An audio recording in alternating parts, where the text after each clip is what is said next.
Tonight at 8 p.m. is the second episode of Dancing with the Stars, and we're about to see a double elimination, meaning 2 people are going home. But who are those 2 people going to be? So here are the scores from night 1, and remember, Carrie Ann was 6, so this is just the scores of 2 judges, so they're lower than typical. But at the very top, we have Robert Irwin and Whitney Levitt, both with scores of 15. I think both of them are absolutely safe. They don't have to worry about anything. And honestly, I think most everyone else below them is pretty safe up until you get to around the 10s. So pretty much Scott Hoying and Riley Arnold and below is where I think the danger zone lies. Now Dylan Efron, he has nothing to worry about. He is going to rack in enough viewer votes to be safe. I think we could say the same for Scott Hoying as well. So with that information, this is who I think you should be most concerned about tonight. Andy Richter and Corey Feldman both got 9s, which is a pretty low score.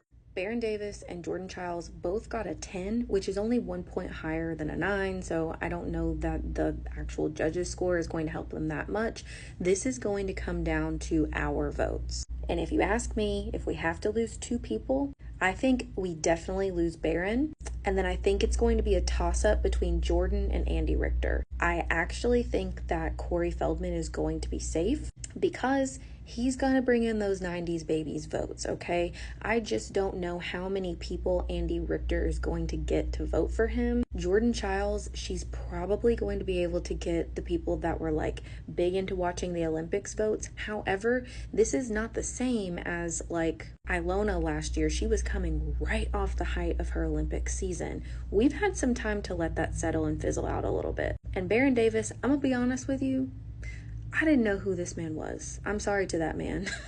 And I've heard the same from other people on here. So Baron, I definitely believe goes home tonight. And then I think it's going to be some sort of toss-up between Ezra and Andy Richter. What's interesting is Jordan and Ezra both have really strong social media followings. Emma also has a strong social media following. I just don't know about Andy Richter. So if you have to make me choose, these 2. These 2 are who we're going to see go home tonight. But as always, drop a comment and let me know if you think I'm right or if you think I'm wrong. See you later, guys.